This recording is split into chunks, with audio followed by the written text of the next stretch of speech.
अभिनव वाग्विलासिनी जे चातुर्यार्थ कला कामिनी ते श्री शारदा विश्वमोहिनी नमिलिमिया नदी दिव्य गोदा तटीचा विलासी सदा प्रिय जो सज्जना वैष्णवासी जया वर्णिता प्रेमात्यंत चित्ता नमस्कार माझा श्री गुरु एकनाथा हरिप्राप्तीशी उपाय धरावे संताचे ते पाय हेने साधती साधने तुटती भवाची बंधने। प्रस्तुत प्राप्त प्रसंग निवडलेला अभंग विश्वमान्य विश्वभूषण विश्वाधिकार विश्वप्रिय शांती ब्रह्म नाथबाबा यांचा प्राप्त प्रसंगी निवडलेला अभंग विठाला विठाला। इको कमी करा आवाज नुसता कडक करा मोकळा राहणे करा इको कमी बेस कमी करा कडक करा आवाज। प्राप्त प्रसंगी निवडलेला अभंग माझ्या शांती ब्रह्म एकनाथ महाराजांचा आहे। या अभंगाद्वारे पैठणचे मालक भगवंताच्या प्राप्तीचं साधन प्रतिपादित करतात। देव आवडत नाही असा माणूसच नाही, प्रत्येकाला देव आवडतो आणि त्या ब्रह्मांडाच्या मालकाच्या देवाच्या प्राप्तीचं साधन आजच्या अभंगाद्वारे पैठणचे मालक पटवून देतात। ते साधन आहे धरावे संताचे ते पाय। साधूचे पाय धरले संतांचे पाय धरले की देवाची प्राप्ती होती। देव आवडत नाही असा माणूस नाही। एखाद्या नालायकाला देव जरी नाही आवडत तर देवाची बायको आवडती। लक्ष्मी देवाची बायको ही आवडती गजमल दादा, पण ती एकटी आवडून फायदा नाही, ती एकटी येतच नाही। लक्ष्मी सहित शोभे नारायण आणि एकटी ज्याच्या घरी आली त्याचा सत्यानाश केल्याशिवाय राहत नाही। विठाला विठाला विठाला।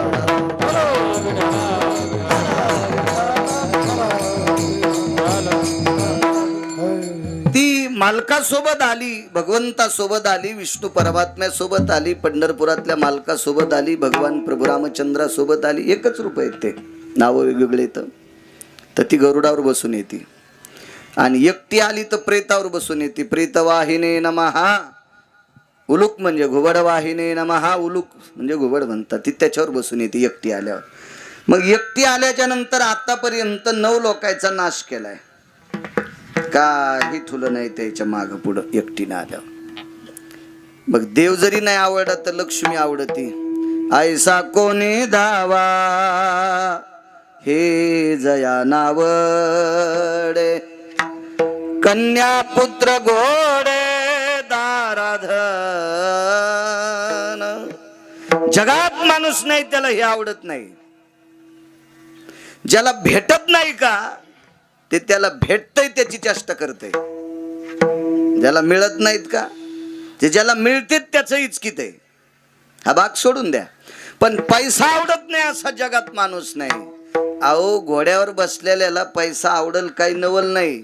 घोड्यावर बसलेले म्हणजे लग्न केलेले, ज्यानं लग्न केले नाही त्याला सुद्धा पैसा आवडतोय।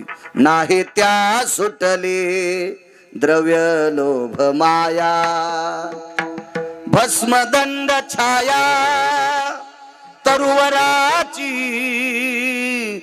भस्मदंड छाया तरुवराची। फार कोणाका करत जाऊ नाही त्या सुटली द्रव्य लोभ माया, त्याला सुद्धा द्रव्याची लोभाची माया सुटत नाही। तर तुम्ही आम्ही काय करताय? पैसा आवडतोय त्या अर्थी पैशाची मालकीन आवडती, आणि पैशाची मालकीन ज्याला आवडती त्याला देवाची अत्यंत गरज आहे। देवाच्या व्यतिरिक्त ती आतापर्यंत कोणाच्या घरी आलेली नाही। आणि मग देव पाहिजेच असेल तर धरावे संताचे ते पाय। साधूचे पाय धरले की देव सापडतो। हिने साधती साधने तुटती भवाची बंधने। मग तशा संतांचे पाय धरले की नाना प्रकारची बंधनं तुटतात।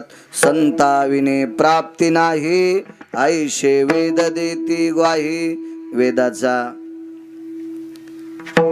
साक्षीनामा आहे. वेद स्वतः साक्षीनामा देते की मी स्वतः सांगतो. वेद म्हणते साधू शिवाय आतापर्यंत देव कोणालाही प्राप्त झालेला नाही.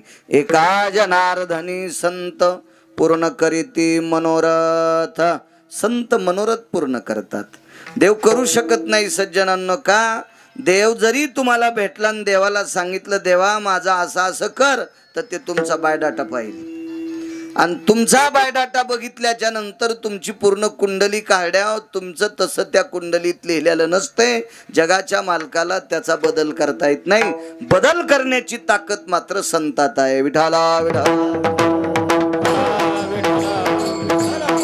म्हणून मनोरथ पूर्ण करण्याची ताकद संतात आहे. देवाला पोरग मागितल्यावर देवानं आतापर्यंत कोणाला दिलंच नाही. देवाला पोरगी मागितल्यावर त्यानं दिलीच नाही. पोरग पोरगी काय हे उदाहरण सांगायला उगाच तुम्हाला.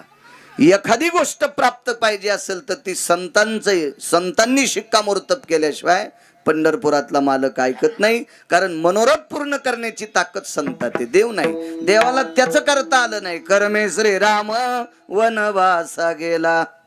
स्वतः जगाचा मालक स्वतःचं कर्म चुकल्याच्या नंतर वनवासाला जाऊ शकतो. ते तुमचे आमचे काय कित्ते गिरविणार आहे. त्याच्यासाठी अत्यंत महत्वाकांक्षी आहेत ते संत आहेत. हा साधा सोपा सरळ अभंगाचा अर्थ झालं. कीर्तन विठाला विठाला.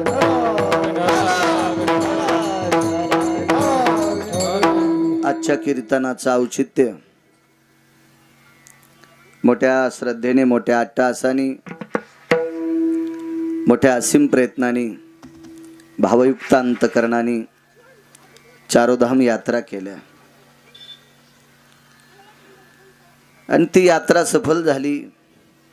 देवा देवतेंचं, तीर्थांचं, साधू संतांचं दर्शन घेऊन ते बंद करा. ही यजमान मंडळी परत आले. आणि तिथून आल्याच्या नंतर 4 पात्र दारात उठावी, अन्नदान व्हावा, असा मानस या यात्रेकरूंनी धरला. कारण माऊंद तुम्ही आम्ही करतो ही नवी परंपरा नाही, जुनी परंपरा आहे. माऊली महावैष्णव ज्ञानोबराय आणि संत शिरोमणी नामदेवराय यात्रेला गेलते. यात्रेहून परत आल्याच्या नंतर माऊंद ही पद्धत जुनाट आहे, जुनी पद्धत आहे. संत शिरोमणी नामदेवराय आणि माऊली महावैष्णव ज्ञानोबराय उत्तर भारतात ज्या वेळेला यात्रेला गेले, यात्रा करून आल्यावर प्रत्यक्ष माऊंद झालं. त्या माऊंद्यामध्ये विश्वाच्या मालकाची वर्णी होती. स्वतः जगाच्या मालकानं ते माऊंद केलं, विटेवरच्या मालकाने. म्हणून त्यावेळेस पासून पद्धत आहे. आपण पंढरपूरला जरी गेलो तर पडशी मारुतीच्या मंदिरावरच न्यावं लागती. आता बऱ्यापैकी ती पद्धत कमी झाली. पण माझ्या लहानपणी पंढरपूरहून माणसं आले की अगोदर मंदिरात जात होते. जे काही मंदिर असेल, मारुतीरायाचं, पांडुरंगाचं जे मंदिर असेल तिथं लाह्या प्रसाद बुक्का वगैरे ठेवायचे आणि मग घरी जायचे, अशी पद्धत होती. आता मंदिरात जरी नाही गेले तर माणसं पडशी सोडायच्या दिवशी अभिषेक करत असतात. आजही काही काही पद्धत आहे. छोटे खानिका होत नाही ते व्रतचे, छोटे खानिका होत नाही ते माऊंदच आहे. चारोधाम यात्रा केल्या. भीषण परिस्थिती असते. कितीतरी प्रांत फिरावं लागतात, 4-2 राज्यात जावं लागतं. आणि एवढ्या मोठ्या राज्यातला प्रवास करीत करीत करीत करीत हे भक्तगण सुखरूपरित्या ज्ञानोबराय तुकोबरायांच्या कृपेने, विटेवरच्या मालकाच्या कृपेने, भगवान शिवजीच्या कृपेने परत आले. आपण कमवलेल्या अर्थातून, श्रमातून 4 पात्र उठावे, नामस्मरण व्हावं, या अनुषंगानं आजच्या कीर्तनाचं आयोजन केलं. आदरणीय पांडुरंग रंगनाथराव पाटील आवटे, श्री भगवान मंचकराव पाटील आवटे, श्री सुंदर पांडुरंगराव पाटील आवटे, श्री बालासाहेब पांडुरंगराव पाटील आवटे या यजमानांनी आजच्या कार्यक्रमाचं आयोजन केलं. कार्यक्रमाच्या संदर्भात राम देवळगावकर महाराज ते संपर्क करत होते, त्यांनाही धन्यवाद. गणेश महाराज असतील देवळगावकर, त्यांनाही धन्यवाद. आमचे बाबाजी महाराज हरकळ आहेत, त्यांनाही धन्यवाद. आणि फार कमी वयामध्ये मृदंग क्षेत्रामध्ये ज्याच्यावर इंद्राची कृपा झाली, पखवाज हे वाद्य इंद्राचं आहे, गायन हे गंधर्वाचं आहे, वक्तव्य हे सरस्वतीचं आहे. आणि गंधर्वाची कृपा, इंद्राची कृपा झाली फार कमी वयात, अत्यंत चिवटपणानं. एखादा मासा पाण्यात असतो ते असा इतका चपळ असतो, तसं मी उगत चाल म्हणत असताना, यांची चाल चालू असताना मी पाहत होतो त्याचे ते ठेके, ते लग्या, ते मुखडे, अति नाविन्यपणानं. राम महाराजाचा मुलगा आहे तो, अत्यंत कमी वयात. मला वाटते नरोडे गुरुजींकडे शिकतोय ना. मृदंग क्षेत्रामध्ये महाराष्ट्राच्या मातीमध्ये एका व्यक्तीचं चांगलं नाव आहे, असे माधवराज नरोडे गुरुजी. त्यांच्याकडं तो विद्यार्जन करतो पखवाजाची. फार कमी वयात त्याला ती साधना झाली. आणि अशी लेकरं आपल्या परिसरात तयार व्हावं, आता आपल्याला ताण नाही. असं अजून 4-2 वर्षाला इतकं चपळ होते, पण याला लोक लांब नेतात ना, नाही गौसू देत नाहीत ना, मग आपल्याला असं होतंय. काही चांगलं होऊ द्या, बैल चांगला होऊ द्या, त्याला बाजारात लवकर किंमत. हे तर पारमार्थिक क्षेत्रात, मृदंग क्षेत्रात अत्यंत नाविन्यपूर्ण आहे. या वयात जर याची ही पात्रता आहे, तर अजून 4-2 वर्षाला काय त्याची प्रगती होणार आहे. गोड अशीच त्याच्यावर ज्ञानोबराय तुकोबरायची कृपा व्हावी. आणि या परिसरात आपल्या या मराठवाड्यात वारकरी संप्रदायाची त्याच्यावर गोड गोड गोड अशी कृपा होऊन, या मराठवाड्यातल्या किंवा सर्वत्र कुठेही महाराष्ट्राच्या माती जिथं जाईल तिथं त्याला ती सेवा घडावी मृदंगाची. आणि ते सदृढ आयुष्य विटेवरच्या मालकानं त्याला द्यावं. इतकं मी नाही बोलत, पण ते फारच छोटं आहे. याच्याकरता त्याचं वर्णन करणं अत्यंत गरजेचं आहे. सज्जनो, थाप मारणं अत्यंत गरजेची असते. बोराडे मामा, इळभर आऊत हाणावं माणसानं. आऊत जर बुडत नसेल तर दगड टाकायचा आणि पुन्हा उभं राहायचं. उभं राहून दगड टेकून आऊत हाणावं. पण 5:30 वाजता बैलाचं जोतं काढताना, जोतं सोडायच्या आधी बैलाचं नाव घेऊन त्याच्या पाठीवर थाप टाका. ते शेपूटवरी करतंय. बैलाला सुद्धा थाप आवडती. ते तर माणूस आहे. विठाला विठाला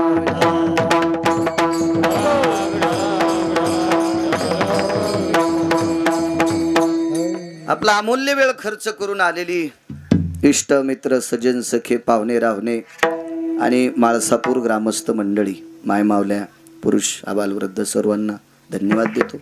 साऊंड सिस्टीम सुद्धा गोड आहे. गजमल दादा आहेत, बोराडे मामा आहेत, रोहिण्याचे नाना आहेत, पंकज घोडके आहेत, बोबडे मामा आदी करून सर्व ही मंडळी ज्येष्ठ श्रेष्ठ. आमचे महिन्याचे वारकरी पंडितराव, हे म्हातारं दर महिन्याला पंढरपूरला जाते, दर महिन्याला. हो, ही सगळी उपस्थित पाठीमागा असलेली वारकरी, मस्तक माझा पायावरी या वारकरी संतांच्या सुद्धा मामा आहेत. आदी करून सर्वांना प्रणाम करतो आणि अभंगार येतो. हरी प्राप्तेशी उपाय धरावे संताचे ते पाय. साधूचे पाय धरले की देवाची प्राप्ती होती. पण कोण्या साधूची? आमच्या सारख्यांची.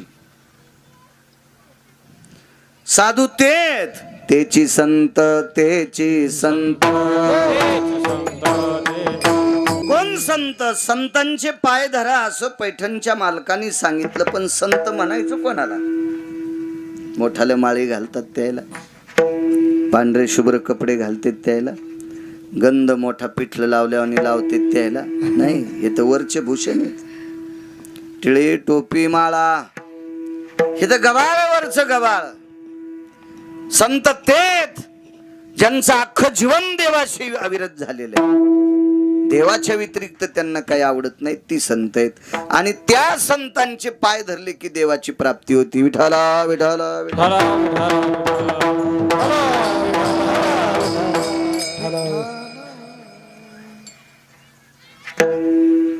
एक मुलगी घरातून बाहेर पडली. हुशार मुलगी होती ती. अंगावर कपडे होते, साडी चोळी एका कपड्यात. पूर्वीच्या काळात बाचकं गठुडं म्हणायचे नाना, असं तिनं गुंडाळलं. आपल्या बगलात घेतलं ते कपड्याचं गठुडं. आणि घरातली सगळी लोक झोपली होती. मध्यरात्रीच्या वेळेला ती निघून गेली. एखाद्या नालायका सोबत नाही, एकटीच गेली. फिरत फिरत फिरत फिरत फिरत फिरत एका जंगलामध्ये पोचली. आणि त्या दिव्य तेजस्वी अधिष्ठानावर एक सुंदरसा मंडप होता. आपला आश्रम होता, चुकून शब्द गेला, आश्रम होता. आणि त्या आश्रमावर फार मोठ्या साधूचा अधिष्ठान आहे, पण तिला त्या आश्रमावर एकही बाई दिसली नाही. मग तिने विचार केला, आपण या आश्रमावर महाराजांच्या आलोत, पण महाराजांना स्त्री आवडती का नाही काय माहित. धरावे संताचे ते पाय सांगते, आवडती का नाही स्त्री काय माहित. पण ती भीत होती. दर्जेदार लोकांची भीती वाटत असते. आणि तिने साधूला नकळत आश्रमाची सेवा केली. रात्रभर झाडावर बसायची. जंगलात राहणारी पोरगी होती ती. तिचे आई वडील लावर, चित्र, सशे, रानडुकर असे शिकार करीत होते तिचे मायबाप. आणि त्याची पोरगी होती. म्हणजे तिला माहित होतं झाडं चढणं, झाडावरून उतरणं, काट्या कुट्या हे तिच्यासाठी नवं नव्हतं, रोजच होतं तिच्यासाठी. दादा ती ज्या वेळेला दिवसभर झाडावर बसून राहायची, बऱ्याच दिवस महाराजांना दिसली नाही. बिचारीनं काय खाल्लं असेल, कोण्या झाडाचा पाला खाल्ला असेल, त्या झाडाला फळं असतील का, ते फळं खाल्ले असतील काय, पण तिथं आश्रमात कोणालाही दिसली नाही. पण अधिकारी लोक फार चतुर आणि सात्विक असतात, विवेक संपन्न असतात अधिकारी लोक. त्यांना थोडासाही बदल झालेला कळत असतो, त्याला अधिकारी म्हणत असतात. महाराजांनी सहज एकच बदल लक्षात आला, आश्रम एरवीपेक्षा जास्त स्वच्छ आहे. आश्रम एरवीपेक्षा जास्त साफसुथरा आहे. त्यांच्या लक्षात आलं आपला आश्रम विद्यार्थी झाडतात, पण रोजच्या पेक्षा या 5-10 दिवसात आश्रम जास्त स्वच्छ आहे. कोण झाडीत असेल, काय झाडीत असेल, कोणाला नाही विचारलं. महाराज सकाळी 3-3:30 वाजता गंगेच्या स्नानाकरता निघाले की झाडावरून उतरत होती. आणि महाराज आणि विद्यार्थी स्नान करून परत येऊस तर आश्रम झाडीत होती. साधूचे पाय धरले की देव प्राप्त होतो. पण महाराज होते ते.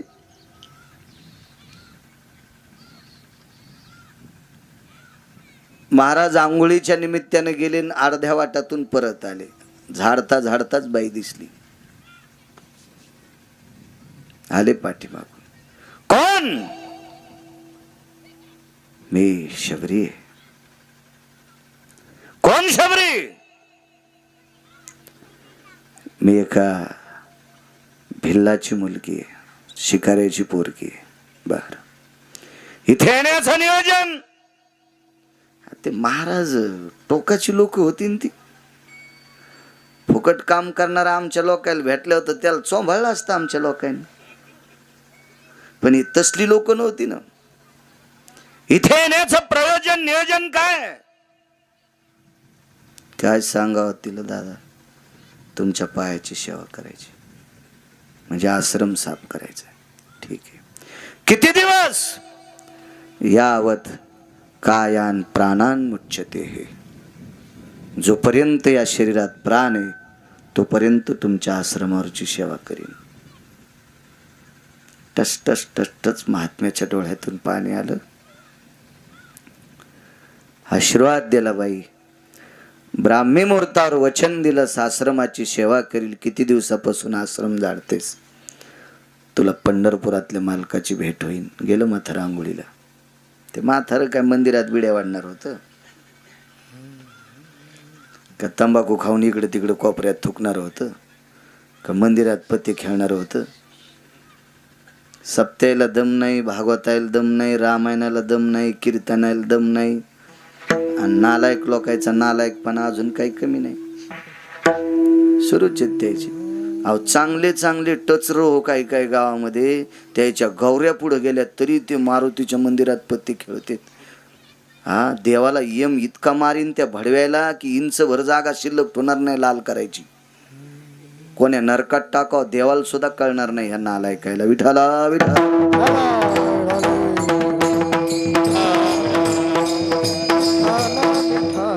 नुसत्या धर्माच्या नावानं बोंबा ठोकीत. धर्म उंच जावा, कसा जाईल सुंबळ्या तू यासारख्या गावात असल्यावर. या पोरायच्या वयातलं जरी पोरग मस्जिदीत गेलं तर घाण करीत नाही. प्रवेशच नाही. तिथं नालायकपणाचा काय प्रश्न आहे? प्रवेशच नाही चुकीच्या माणसाला. आणि म्हणून ती धर्म उंच जातोय. शेजाऱ्याला जर एकरी 80 टन ऊस झाला असेल तर त्याच्या ऊसात म्हशी घातल्यावर आपला ऊस वाढत नाही. त्यानं कसे खतं घातलीत त्याच्या दीडीनं आपल्याला खतं घालावं लागतील, तेव्हा आपल्या ऊसाचा ॲव्हरेज येईल. आपल्याला सरळ सवय त्याच्या ऊसात मशीन बैल घालणे, तसा कसा वाढन तो असुंबळे. तसा धर्म सुद्धा उंच जाण्यासाठी आपल्या धर्मातल्या काय त्रुटी येतात त्या दुरुस्त करावं लागत असतात. त्याच्याशिवाय धर्म उंच जात नसतो. सात्विक सदाचारी पुण्यशील म्हातारे आशीर्वाद दिला. रोज आश्रम झाडत होती. रोज रोज रोज रोज आश्रम झाडणं संपलन. महाराज आंघोळ करून आले की 50 फुटाहून साष्टांग दंडवत घालायची. दर्शनाची ताकद. का दर्शनाची प्रशस्ती पुण्यपुरुष. आळंदीतल्या मालकांचं वाक्य. पुण्यपुरुषाच्या चरणावर साष्टांग दंडवत. फार दिवस दर्शनाची साधना झाली. शरीर कृश झालं. वय आटपून गेलं, थकून गेलं. वय थकलं ते वय. सारखी वाट पाहत होती. गुरुजींनी सांगितलं देव भेटन, गुरुजींनी सांगितलं देव भेटन, देव भेटन. तशा परिस्थितीत आश्रम झाडायची. आश्रमाच्या बाजूला लहानशी पर्णकुटी केलेली. त्या पर्णकुटीत चिंतन करायची. गुरुजीचं चिंतन करायची. देवाचं चिंतन करायची. एके दिवशी जगाचा मालक प्रत्यक्ष आले. जगाच्या मालकाला इतकं दुःख होतं त्या दिवशी. त्याची बायको हरपली होती. सीताई साहेब राजा रावण यांनी आकाश मार्गाने हरण केलं. एवढं दुःख प्रभू रामचंद्राला. तरी पण लक्ष्मणजीला घेऊन शबरीच्या आश्रमावर पोचले. काय शबरी होती ती. मला जशी खुर्ची बसायला टाकली तशी शबरीनं प्रभू रामचंद्राला एक स्फटिकाची शिळा बसायला टाकली होती. स्फटिकाची.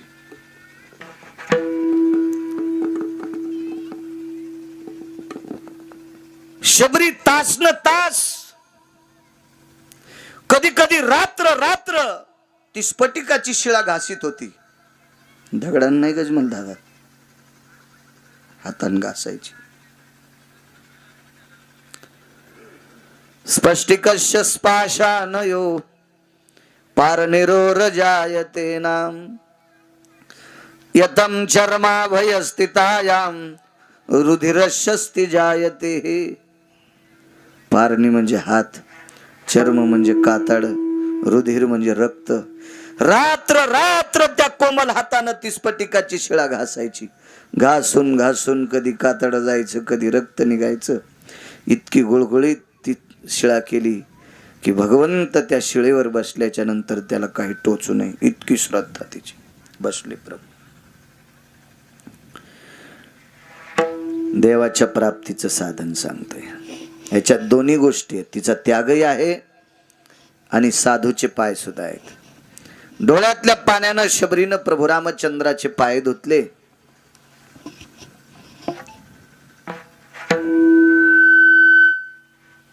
डोळ्यातलं पांढरं पाणी पायावर पडत होतं आणि पायाला घासलेलं पाणी लाल होऊन खाली पडत होतं. वाकून पाहिलं तर देवाच्या पायाला जखमा झालत्या. सहन झालं नाही. सहन झालं नाही. प्राण सोडून द्याला. तेचे येणे जाणे खुंटले. कारण सांगतो, प्रभू रामचंद्र वनवासाला चाललेत हे कौशल्याला माहित आहे. रडल्या कौशल्या आई साहेब, त्याबद्दल दुमत नाही. रडल्या, इतक्या रडल्या कौशल्या आई साहेब की अयोध्येतली भूमी पाजरत होती, अयोध्येतल्या भिंती पाजरत होत्या. रामासाठी इतक्या रडल्या. प्राण नाही सोडा गजमल दादा. 8व्या अवतारात ज्या वेळेला कृष्ण परमात्मा जन्माला आले आणि वसुदेव भगवंताला गोकुळात घेऊन जात होते, त्यावेळेला देवकी सुद्धा रडली हो. तिला माहित होतं आपलं पोरग दुसरीकडे चाललंय. ना जीव नाही दिला. चेंडूच्या निमित्तानं यमुनेच्या डोहात स्वतःहून देवानं उडी मारली. ही त्याला माहिती आहे, लोकायला कुठं माहिती आहे? यमुना डोई बुडाला ग. भगवान कृष्ण परमात्मा यमुनेच्या डोहात बुडाले. त्यावेळेला यशोदेनं यमुनेच्या कडेला शोक केला, प्राण नाही दिला. पण देवाच्या पायाची जखम बघितल्याच्या नंतर शबरीला सहन झालं नाही आणि त्याच वेळेला प्राण सोडा. तिचे येणे जाणे कुंटले, मग गोलोकातली जागा दिली. पुढचा वाईट याचा विषय नाही, आपल्याला संतांचे पाय बघायचे. ते आसन प्राप्त झालं. तिथल्या ऋषीमुनी योगी तप्यांनी विचारलं, कागबाई काय केलंस तू इथे येण्यासाठी? साधना 3 आहेत. एक नामाची साधना आहे, एक तिचा त्याग आहे, आणि महत्वाची साधना आहे संतांचे पाय. इथे येण्याचं नियोजन, आयोजन, प्रयोजन काय झालंय तुझं? कशा करता? कशी आलीस तू? काय साधना केल्या? काहीच साधना केली नाही. महर्षी मतंगांचे पाय धरले. दृष्टांत संपला. राजे हो, लावरं चित्र सशे धरणाराची पोरगी मतंग नावाच्या साधूचे पाय धरले की तिला देवाची प्राप्ती, जंगलात स्वतः जगाचा मालक भेटायला येतो आणि गोलोकाचा अधिष्ठान देतोय. इतकी संतांच्या पायात ताकद आहे, म्हणून पैठणचे मालक पहिल्या कडव्यात म्हणतात, हरी प्राप्ती हरी प्राप्ती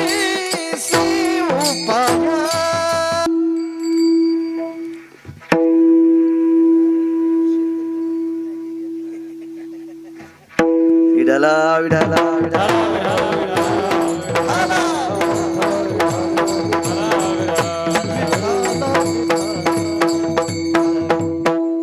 म्हणूनच माईक बंद करून सांगितलं त्याला.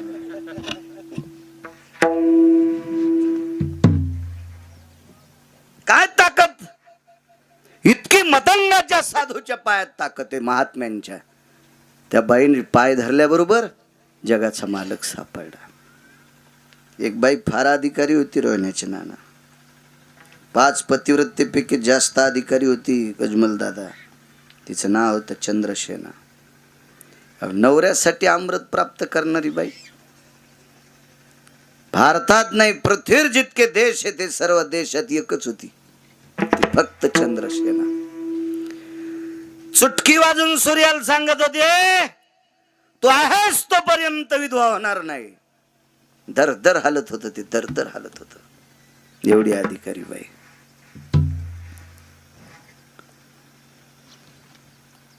त्याच्या दारात एक संत आलेत. ते संत म्हणजे मारुतीराय. बाई किती अधिकारी, दोन्ही गोष्टी पहा. आणि बाईला जगाचा मालक कोणाच्या प्राप्तीने होतो हेही पहा. तापात ताप केलं पाहिजे. काय होतं माहितीये का? मारुतीला शेंदूर लावल्यावर येता येता मुंज्याला बोट पुसलं पाहिजे. पुढून येताना, हिरवून येताना आसराला बोट पुसलं पाहिजे. रस्त्यात कुठं मसुबा असेल त्याला बोट पुसलं पाहिजे. धोत्राला पुसण्यापेक्षा त्याला पुसावं नाही. तसं तापात ताप काही काही गोष्टी ऐकल्या पाहिजे.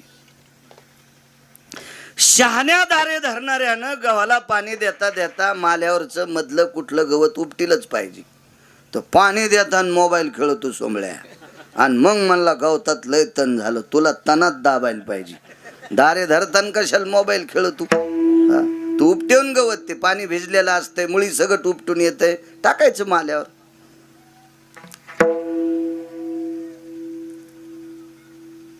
मारुतीराय तिच्या दारात गेले आणि मारुतीराय अंगणात असे लोळले. तिच्या लोळले. रिकाम आहे का ते संन्याशी कोणाच्या दारात लोळायला? ते लय अधिकारी संन्याशी. त्या संन्याशासारखा संन्याशी जगात कोणीच झाला नाही. कोणीच नाही, कोणीच नाही. त्या संन्याशासारखा वारकरी पण कोण नाही. तो वैष्णवा माझी अतिश्रेष्ठ. पैठणचे मालक म्हणतात, योनी जन्मला मरकट, तो वैष्णवा माझी अतिश्रेष्ठ. हनुमंत म्हणावया कनिष्ठ, ऐसा पापिष्ट कोण आहे. ते दया करते. मला एक आठवते, माझं कीर्तन होतं एकदा इथं. रे सुजा होतं एकदा कीर्तन. आणि त्या कीर्तनात स्पीकर बांधायला का लाइटिंग लावायला एक पोरग वरी गेल तर शिखरावर, आणि तिथून आपटलं ते पोरग, काय नाही झालं त्याला. हो, परत दिवशी आमचा पाहुणा तुरी इकायला गेला तर आडतीत नाना त्याचा तुरीहून पाय घसरला, तो गुडघा बी फ्रॅक्चर झाला आणि हात मोडला. तुरीहून घसरला आडतीत, तुरीहून घसरलं, तुरीहून ते शिखरावून पडलं होतं पोरग. मी होतो ते, त्या दिवशीच कीर्तन होतं माझं, मला आठवतंय. हो, तेव्हापासून मग पुन्हा आज आलो. नाही नाही येत जाईल ना, ते असतं. आता कधी कधी तुम्ही एसटीत आधी बसल त्याला जागा. योग छान आला. याही वर्षी सप्ताह छोटेखानी गावे करत जा. माझं एक मत आहे, ज्याला सकाळपासून उजेड पाहिजे का त्यानं दिव्याची वात बारीक ठुली पाहिजे. टेंभा केला की उजीड लय मोठा होतो, पण पाठच्याला तेल संपत आहे आणि ती काजळीनं का नाही सरे डोळे नाकपुड्या काळ्या होत्यात. त्याच्यामुळं बारीकच, आपलं गाव छोटं आहे ना, आकार आकारतच करायचा. हो,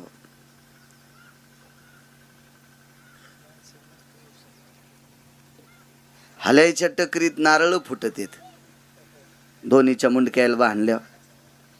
आणि सप्ताह करणं म्हणजे टक्कर थोडीच. सात्विकता, जुनी परंपरा, आपलं नाविन्य टिकवायचं, याच्याकरता ते सप्ताह करायचा असतो. छोटेखानी गाव, अन्नदान होतंय, छान मस्त गाव, गोड. योग असा आला, मारुतीराय तिच्या दारात लोळले. ते मारुतीराय होते. मारुतीरायला तिचा अधिकार कळाला. मारुतीराय लोळण्याचे कारण दोन होते. एक तर ती बाई पतिव्रता होती. पतिव्रतेच्या पलीकडचं टोक, नुसती पतिव्रता नाही, पतिव्रतेच्या पलीकडचं टोक. एकाही पतिव्रतेनं अमृत आणलं नाही नवऱ्यासाठी, तिनं आणलंय. कलश ठेवला होता अमृताचा, एवढी मोठी अधिकारी. आणि दुसरी गोष्ट लोळण्याची होती, तिच्याकडनं स्वार्थ होता.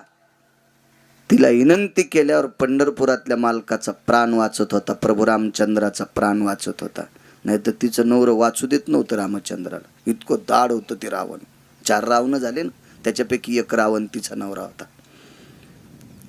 लोळले, तो रावण मृत्यू पावला. प्रभू रामचंद्र आले, मारुतीरायला बघितलं.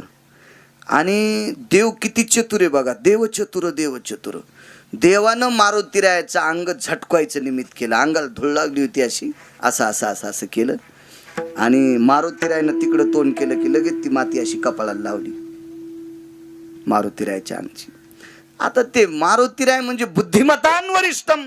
थोडासा कडक मोठा करा आवाज, विको नको आहे, फक्त मोठा करा. छान आहे साऊंड सिस्टीम. मारुतीरायने विचारलं, प्रभू तुम्ही माझ्या अंगाला चिटकलेली धूळ कस काय कपाळाला लावली? नाही म्हणले, मी तुझं अंग झटकिलं, तुझं अंग झटकिलं. आणि तू कशा करता लोळला अंगणात? तुला काय गरज होती इथं लोळायची? हे का वाळवंट आहे का काय? अरे मातुड आहे ना या बाईच्या दारातलं, राक्षसाचं गाव आहे, कशाला लोळला? तर प्रभू रामचंद्र म्हणले, देवा माझं जाऊ द्या बाबा, पण आपण दोघंच येत, चांगलं ते पांगलं, नाही चांगलं ते चांगलं. मला सांगा ना तुम्ही, माझ्या अंगाची धूळ तुम्ही अंगाला कशी काय लावली? पाणी आलं हो डोळ्यातून. हनुमंता, तू अशा दारात लोळलास, त्या दारात पतिव्रतेचे पावलं खेळलेले इथं. 34 नायिकेपैकी एका नायिकेचे पावलांनी पदस पुनीत झालेली ही भूमी आहे. भूमीची ताकद असते हो, फार मोठी ताकद असते. जिथं संतांचं वास्तव्य आहे, जिथं सात्विक सदाचारी पुण्यशील स्त्रीचं वास्तव्य आहे, ती भूमी पवित्र असते, ती पवित्र भूमी असते. किती पवित्र? तुकोबारायच्या दारात एकदा चोर आले. तुकोबारायच्या दारात चोर आल्याच्या नंतर थंडीचे दिवस होते, कडकड हिवाळ्याचे दिवस होते, आणि चोराच्या अंगावर अशी ती चादर होते, ते अंग झाकून गिकून घेतलेले असे चादर होते. आणि तुळशी वृंदावनाच्या बाजूला जो वट्टा होता, त्या वट्ट्यावर तुकोबारायच्या घरातली लेकरं झोपलेली होती. ती थंडीचे दिवस, पांघरायला एकच होतं. ताकद किती असती जागेत, एकच पांघरायला असल्यामुळं, थंडी वाजल्यामुळं ते ओढत होतं. यानं ओढलं की ते उघडं पडायचं, आणि त्यानं ओढलं की हे उघडं पडायचं. आणि चोर तर चोरी करायला त्यांच्या दारातून चाललीत. ही परिस्थिती पाहिल्यावर चोरायच्या लक्षात आलं इथं काही पैसे नाहीत, पांघरायलाच नाही ती आरती, घरात पैसे कुठून आले. तर तुकोबारायच्या दारात जात असताना जाग्याचा महिमा किती मोठा आहे, त्या जागेची ताकद किती मोठी आहे गजमल दादा.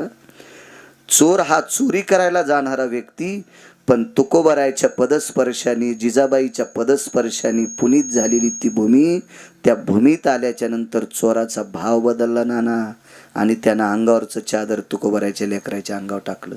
इतका जागेचा महिमा असतो, भूमीची ताकद असते, ताकद आहे भूमीची.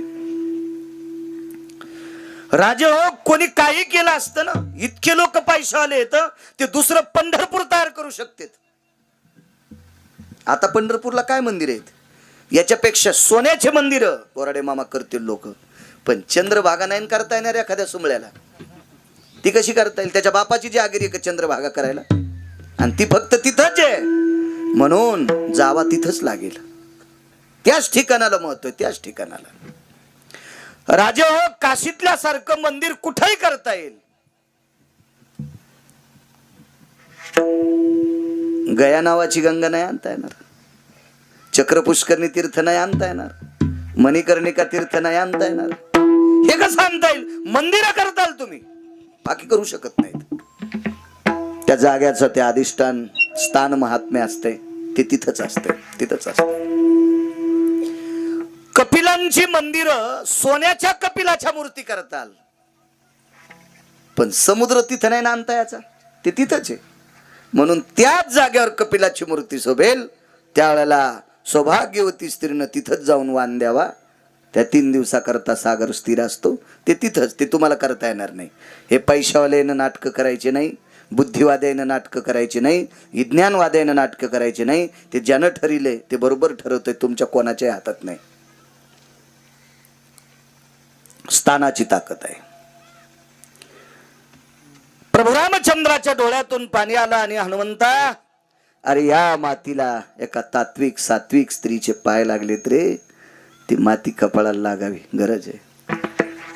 मारुतीरायानं सांगितलं, देवा मी तुमचं भजन करतो, मी तुमचा पाईक आहे, तुम्ही जगाचे बाप आहात, तुमच्या कृपेशिवाय विश्वातली कुठली गोष्ट होत नाही. तर तुम्ही पतिव्रतेचे पावलं लागलेली किंवा सात्विक सदाचारी स्त्रीचे पावलं लागलेल्या ती धूळ कपाळाला लावतात, तुम्हाला एवढी गरज आहे. मी तर तुमचा सेवक आहे, म्हणून मी लोळलो ना, म्हणून लोळलो मी, म्हणून लोळलो. काम 2 बघा आता याच्यात, फायदा चंद्रसेनेचा पण आहे आणि फायदा मारुतीरायाचा पण आहे. कारण चंद्रसेना सुद्धा एक साध्वी स्त्री आहे आणि मारुतीराय संत आहेत. स्त्रीला साध्वी म्हणावं लागतंय, पुरुषांना साधू म्हणायचं. ती साध्वी आहे, तिच्या दर्शनानं, तिच्या पायाच्या अंगाच्या लावलेल्या पायाच्या धुळी रजकणानं मारुतीरायाला उपाय सुचला आणि जगाचा मालक वाचिला. हा मारुतीरायाचा फायदा. पण तिचा फायदा किती? ती कधीपासून विष्णूची आराधना करायची, स्वप्नात देव नाही. अमृत जिंकायची ताकद, पण स्वप्नात देव नाही. चंद्र सूर्य तोपर्यंत वैधव्य येणार नाही ही ताकद, पण स्वप्नात देव नाही. मारुतीराय बघितल्याबरोबर बाईनं लोटांगण घातलं. त्या दिवशी दिवस माळ होता, देवच दारात आला. त्या दिवशी दिवस माळ होता, देवच दारात आला. पण 7व्या अवतारात मर्यादा पुरुषोत्तम प्रभू रामचंद्र एक पत्नी व्रत होतं, नियम होते, साधना होत्या. याच्याकरता तिच्या अंथरणावर जाता नाही आलं, तिच्या अंथरणावर नाही जाता आलं. मधला जो काय प्रकार झाला तो सोडून द्या. मारुतीरायाला विचारलं, हनुमंता तू ज्या वेळेला दारात आलास, माझ्या दारात लोळलास, मी पाहिलं होतं तुला. माझ्या अंगणातल्या धुळीची काय ताकद असेल ते तुला माहित आहे, नाही मला काही समज नाही. पण तुझ्या पायात काय ताकद आहे मला माहित होतं, याच्याकरता लोटांगण घातलंय. 1000 वर्ष चिंतन केलंय. आज तुझ्या पायामुळं घरात जरी नाही आला तर बघायला भेटलाय. तर मारुतीरायाने सांगितलं, बाई या अवतारात जरा बंधन आहे म्हणून घरात नाही आला. लक्षात ठेव, माझ्या पायाची ताकद वाया जाणार नाही. तू नुसती भेटीची अपेक्षा काय करते? पुढच्या जन्मात तुझा पती होणार आहे.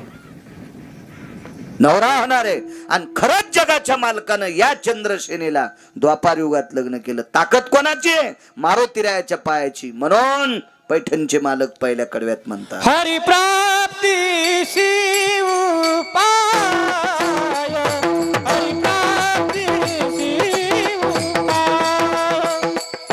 हरी प्राप्ती शिव पाय,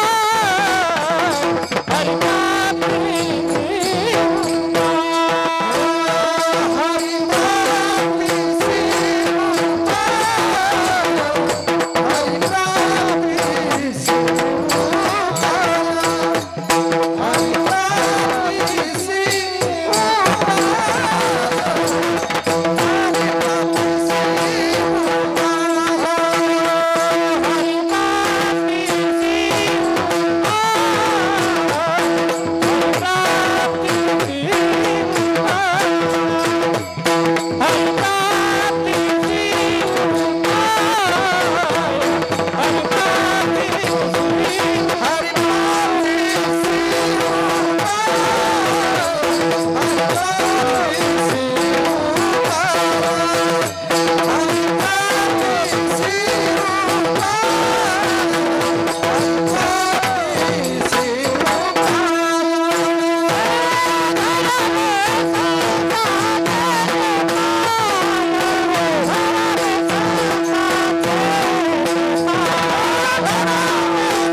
ताकद आहे राजांनो. धरावे संताचे ते पाय. साधूच्या पायाशिवाय देवच सापडला नाही आतापर्यंत, कोणालाच नाही, कोणालाच नाही. आणि एकदा साधूचे पाय सापडे, पाय धरले की देव तर भेटतोच. पण या साधूच्या दर्शनानं संकट सुद्धा संपतात. ते दुसऱ्याच कडव्यात येणे साधती साधा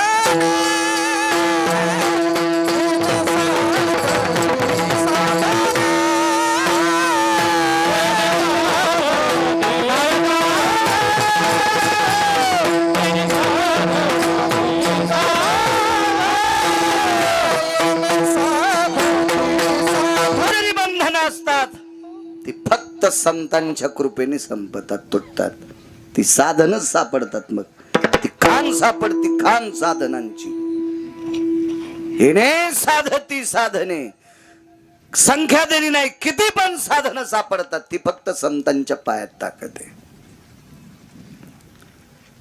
म्हाताऱ्याला राग आलाय का?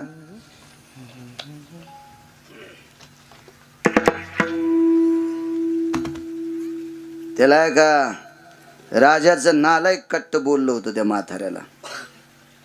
नालायक कार्ट होतं, बुजदिल होतं, भडवं.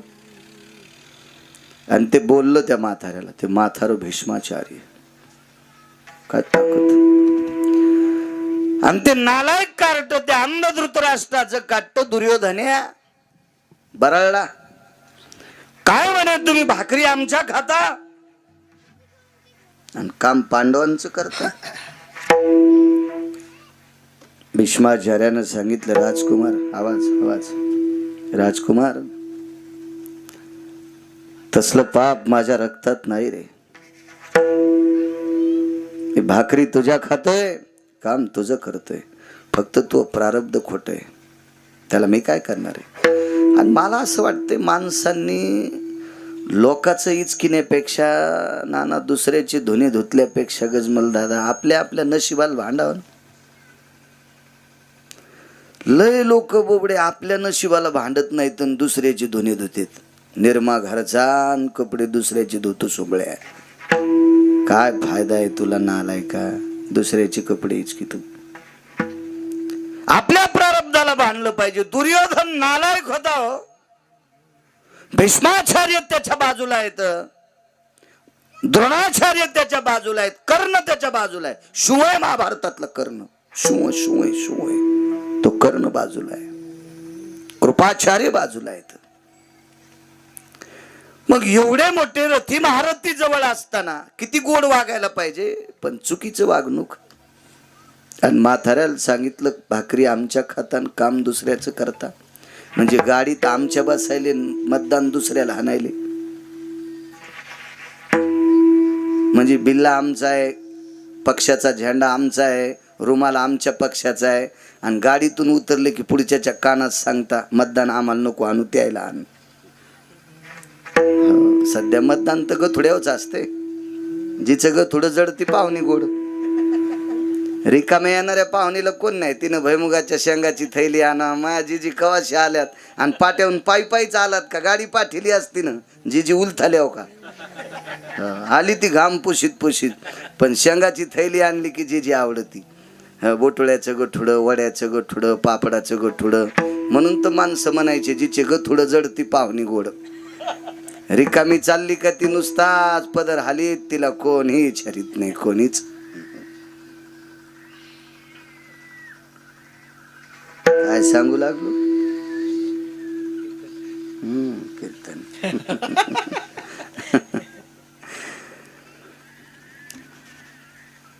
नालायक दुर्योधन दष्ट आहे दष्ट आहे. राग आला मथऱ्याला आणि मथऱ्याने पण केला. उद्या सकाळी निष्पांडवी पृथ्वी करी. एक बी जिता ठेवणार नाही पांडव. हुशार म्हातारं होतं ते, अधिकारी म्हातारं होतं. महाराज त्या म्हाताऱ्याच्या ताब्यात यम होता. बोरडी मामा यम होता. यम यम यम होता. यम 7 लोक मरत नाहीत ते चिरंजीव. त्यांच्याकडे यम येत नाही. पण या चिरंजीवापेक्षा श्रेष्ठ कोण असेल तर भीष्माचार्य होते. इच्छा मरणी होते. मरायचं नाही तर नाही आणि मरायचं चल यमा घेऊन जाय. ही ताकद भीष्माचार्यात. आणि पण केला उद्या दुपारी एकही पांडव शिल्लक होणार नाही. इतकं नाचू लागला दुर्योधन. पांडव त्याचे सख्खे चुलत भाऊ होते. पा घरातले मेल्यावर जे दिवाळी करीत होता तो दुर्योधन आरामखोर होता. पांडव आणि कुंती जळाली असं कळाल्यावर त्यानं दिवाळी साजरी केली. इतका नालायक दुर्योधन होता. मला वाटतं आजही दुर्योधनाच्या वंशाचे लोक आजही शिल्लक आहेत. आजही शिल्लक आहेत. काही कळत नाही त्यांना एखाद्या याच्या गोष्टी पाहिजे. कळत नाही त्यांना खुर्चीसाठी. आजही दुर्योधनाचा अंश आहे आपल्याकडे. इतका आनंद वाटला उद्या सकाळी म्हातारं एकाही पांडवांना जिवंत ठेवत नाही. रात्रभर झोप नव्हती पंढरपुरातल्याला. रात्रभर त्याला माहित होता आपले सगळे प्रयत्न हे नाही साधती साधने. संतांचे पाय धरले की इतकी साधनं प्राप्त होतात की कायमची सगळी संकट दूर होतात. रात्रभर डोळ्याला डोळा नाही. धर्म बसलेले आहेत, अर्जुन बसलेले आहेत, भीम बसलेले आहेत, नकुल बसलेले आहेत, सहदेव बसलेले आहेत. एकही वाचत नाहीत तुम्ही. एक सुद्धा वाचत नाहीत. एक पण वाचत नाहीत. द्रौपदीला सासू लागला. लक्षात आलं दादा आणि आपले मालक जागे. दादा म्हणजे पंढरपुरातले मालक कृष्ण परमात्मा. व्यक्तीला सांगितलं आणि कृष्णाला आमंत्रित केलं. दादा बोलवलं एकांतात. दादाजी रात्र उलटलेली आहे. 4 वाजता स्नान करून युद्धाचं शिंग फुकणारे 5:30ला. 5:30 वाजता युद्धाचं शिंग फुंकित होते. आणि शिंग फुकलं की दुदुंबी वाजत होती. दुदुंबी म्हणजे रणवाद्य. आपण ज्याला आता लग्नात वापर केलाय त्याला डीजे म्हणतात. डीजे हे मंगलवाद्य नाही, रणवाद्य. रणवाद्य मंगलवाद्य सूर सनई चौघडा याला मंगलवाद्य म्हणतात. हे डीजे हे रणवाद्य. रणवाद्य लोक काय स्वीकारतील ते ज्याच्या त्याच्या मनाचा मोठेपणा आहे का चांगुलपणा आहे का नालायकपणा आहे ते ज्यानं ठरवायचा. पण ते मंगलवाद्य नाही. आपण मंगल कार्यात वाजितो. निश्चित आपलं मंगल अमंगल होतंय इतकं मात्र ठरवायचं. त्याच्यात मंगलता नाही, त्या वाद्यामध्ये अमंगलता आहे किंवा रुष्टता आहे. मग झोपा दादा, तुम्ही झोपा. ताई एक माहित आहे तुला? काय दादा? तो आरशात बघती का एकदा? मध्यरात्रीला 1-1:30 वाजलाय आणि 1-1:30 वाजता विटेवरच्या मालकानं द्रौपदीला सांगितलं आरशात बघ. आरशात बघितल्याबरोबर आंबारडा पकड. ताई का रडतेस? माझं कुंकू रुसलंय. माझ्या कुंकवाला उद्याच्या सूर्याचा धोका आहे, उद्याच्या प्रकाशाचा धोका आहे. माझं कुंकू रुसतंय. भगवंताच्या डोळ्यातून पाणी आलं ताई, म्हणून आमचा डोळ्याला डोळा लागत नाही. माथाऱ्याने पण केलाय, उद्या 5 पांडव मारायचे. द्रौपदीनं सांगितलं दादा तुझ्याच्यानं नाही मिटणार. नाही मिटू शकत. भीष्माचार्याचा पण खोटा करणं इतकं साहजिक नाही. हुशार द्रौपदी. किती वाजलेत रे? 1-1:30 वाजले. ठीक आहे. 3 वाजता देवाला आंघोळीला पाणी टाकलं. देवाची आंघोळ झाली. पांडवायला आंघोळीला पाणी टाकलं. त्याचं स्नान झालं. आंघोळीला पाणी टाकायची गरजच नाही. युद्धभूमीसाठी सरोवर होतं. आपण गेलतो ब्रह्मसरोवरावर, कुरुक्षेत्रावर. 5 भावायचे 5 ठिकाण होते आंघोळी करायचे, तिथे केले. द्रौपदीनं स्नान आटपलं आणि ज्योती नावाचं सरोवर, आता लुप्त सरोवर आहे, तिथं भीष्माचार्याचं स्नान आटपलं. शिबिर रावटी दिलेली आहे. त्या रावटीत म्हातारं सकाळच्या नित्यनेमा करता बसलं आणि द्रौपदीनं सांगितलं दादा तिथपर्यंत चालावं लागते. येणे साधती साधने. दादा म्हणजे कृष्ण. देवाला ती भाऊ मानित होती, देवही तिला बहीण मानायचा. आणि भगवान कृष्ण परमात्म्याला घेऊन ज्योती सरोवराच्या ठिकाणी शिबिरामध्ये रावटीमध्ये भीष्माचार्य सकाळचा नित्यनेम आटीत होते. आणि नित्यनेम आटपीत असताना देव बाजूला उभा आहे आणि तिथून रथातून म्हणा पायी म्हणा खाली उतरली आणि रावटीच्या बाहेरून भीष्माचार्यांना प्रणाम केला. साधूच्या पायात किती ताकद आहे, पायात प्रणाम केला. तर सकाळचा नित्यनेम सारत असताना, पूजा करत असताना आतून आवाज दिला, अखंड सौभाग्यवती भव. एक जणांनी मला विचारलं की भीष्माचार्याला कस काय कळालं बाई पाया पडली? बांगड्या होत्या हातात आणि स्त्रीनं हात जोडत असताना बांगड्याचा आवाज येत. ती घालीत होती बांगड्या. आजही या खेड्यातल्या बायका बांगडे घालते. बांगड्या न घालण्याचा तो सात्विकपणा आहे का निर्लज्जपणा आहे का चांगुलपणा आहे? जास्त शहरात उतू आला. शहरात उतू आला. आमचा एक मित्र मुंबईला राहतो. ते म्हणे मी लय सांगायलो बायकोला बांगड्या घाल, पण ती घालीतच नाही. म्हणलं एखाद्या दिवशी तू घाली जाय. रविवारी ज्या दिवशी ऑफिसला सुट्टी आहे त्या दिवशी तोच घालायच्या इतरोक. आणि बायकूनच घातल्या समजायच्या, कशाला ताण घ्यायचा. आता तू ऐकन तर मग कसं ऐकन तू सांगून पाहायचं. तो बघत राह. तू बांगड्याच्या आवाजावरून लक्षात आलं एक सौभाग्यवती स्त्री दर्शनाला आली. आटपलं. संध्येच्या पात्रातलं पाणी बाहेर टाकायचंय सूर्याकडे तोंड करून. तिथं तुळशी वृंदावन कसलं आलंय. पाणी टाकायला भीष्म बाहेर आले. त्यावेळेला पाहिलं तर द्रौपदी. तिने विचारलं पितामह तुम्ही अखंड सौभाग्यवती भाऊ आशीर्वाद दिलाय, तो या जन्मातला का पुढच्या? भीष्माचार्य म्हणले सोबत कोण आलंय? जोडा सांभाळणार आले. ते चपलापाशी उभा होता.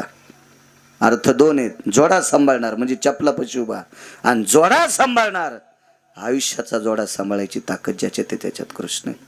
जाय बाई तो काम झालं. एकही पांडव वाचणार नाही असा पण कोणाचा आहे? भीष्माचा. पण त्याच माथाऱ्याचं दर्शन घेतल्याबरोबर कायमचं संकट संपून गेलं. म्हणून पुन्हा एकदा दुसरं कडवं.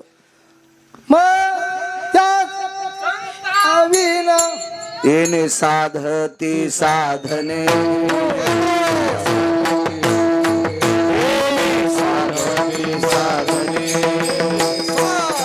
संताचं दर्शन झालं की बंधन तुटून जातात. कवडीची भीती नाही, पुन्हा कसल्याही प्रकारचं संकट नाही. ही संतांच्या दर्शनातली ताकद आहे. राजे हो, देवावरची संकट दूर करायची ताकद संतात आहे. तुमची आमची संकट न दूर व्हावी काय काय एवढी मोठी शंका आहे त्याच्यात? देवावरची संकट सुद्धा संतांनी दूर केले. पंढरपुरातला मालक 18 दिवस युद्धावर बसला, युद्ध करण्यासाठी रथावर बसला. युद्धावर चुकून आला, रथात बसला. तर सकाळी अर्जुनाच्या रथात बसायच्या अगोदर पहिलं भीष्माचं दर्शन घ्यायचं आणि रथावर नाना चढता चढता वरी बसलेल्या ध्वजावरलेला प्रणाम करायचा. हात जोडीत नव्हता, मन वाकत होतं. मन बोराडे मामा, अंतःकरण वाकत होतं, अंतःकरण वरच्या संन्याशाला पाहिल्याबरोबर. आणि एका ब्रह्मचार्याचं दर्शन घेऊन वरी बसत होते. भीष्माचार्याच्या मात्र लोटांगण घालायचे आणि वरी बसलेल्या संन्याशापुढं ते वरी ध्वजावर आहे, कसं लोटांगण घाला? तर अंतःकरण वाकत होतं, अंतःकरण. परिणाम काय? पहिल्या दिवशी भीष्माचार्यांनी द्रोणाचार्यांनी जे बाण मारले का त्याच दिवशी रथ जळू लागला. बवडे ठण ठण ठण ठण ठण ठण कापूर पेटावा असा रथ पेटला होता. पण रथ कायमचा शाबूत राहिला. याची एकमेव ताकद आहे वरी बसलेल्या संन्याशाची ताकद आहे. देवावरच मग शेवटच्या 18व्या दिवशी युद्ध संपलं, कौरव मारल्या गेली आणि भगवंतानं सांगितलं, अरे अर्जुना उतरा खाली, उतरा उतरा. अर्जुन म्हणला, आता काय उतरायचं, सभापती मीच झालो, गुलाल मीच उधळणार, याच रथात उधळणार, कशाला उतरायचं, मी नाही उतरणार. भगवंतानं सांगितलं, उतर रे, जळून जाशील. हा, खुर्चीवर बसायच्या आधीच जळशील ना. खाली उतरणं, रथावरून उतरल्यावर खुर्चीवर बस, का रथात खुर्ची असती? नाही म्हणे, याच रथात बसून हस्तिनापुरात गुलाल उधळायचा, वाचत नाही स्तवरक. अर्जुन म्हणले, देवा काय बोलता, आता आपल्याला जे मारित होते ते मेलेत ना. तू जर रथातून खाली नाही उतरला तर खुर्चीवर बसायच्या आधी तू मरणार. यम जवळ आलाय तुला न्यायला, खुर्चीवर बसायच्या आधी तू मरणार. तू ऐक, मार रथातून उडी. ऐकायला तयारच नाही पठ्या. बरं, नातं कसं होतं, सांगणारा देव आहे एका बाजूनं, पण एका बाजूनं अर्जुन मेवना आहे ना, त्याच्या बायकोचा भाऊ आहे, आपलं बहिणीचा नवरा आहे.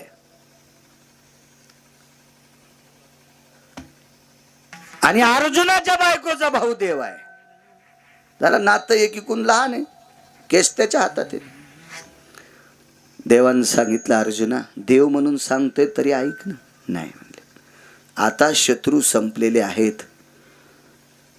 नाईलाजानं कृष्ण परमात्म्याने अर्जुनाला ढकलून दिलं ना, आपण उडी टाकली आणि या दोघांना खाली उडी टाकली की वरच्यानं उडी हाणली, ठण ठण ठण ठण रथ पेटला. अर्जुनानं सांगितलं, बापरे, याला कोणी इस्तू लावला? पहिल्याच दिवशी लागला होता म्हणले, पहिल्या दिवसपासून इस्तू लागलाय. मग आता लोक कस काय नाही जळाला? वरी बसलेल्या महाराजामुळं. ते मूर्तिमंत शंकरू मारुतीराव होते ते. कल्पना करा, ज्या संतांचं सानिध्य युद्धभूमीच्या सानिध्यात, युद्धभूमीमध्ये ज्या संतांच्या छत्राखाली, छायेखाली अर्जुन आणि जगाचा बाप आहे, यांच्यावर कायमचा अस्त्राचा वर्षा होता, शस्त्र होते, नाना प्रकारचा वर्षा होता, संकटच होती. याही याच्यातून जर वाचली असतील तर ती संतांची ताकद आहे. एने साधती साधने,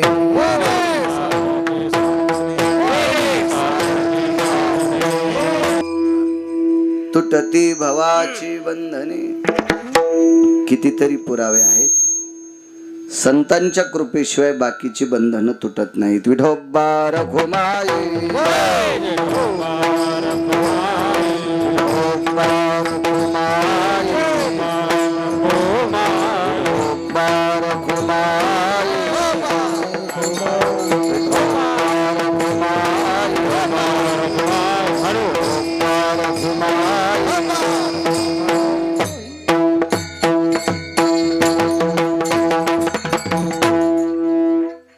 प्रताप पायाचा सद्गुरु रायाचा, या संतांच्या पायाचा तो प्रताप आहे.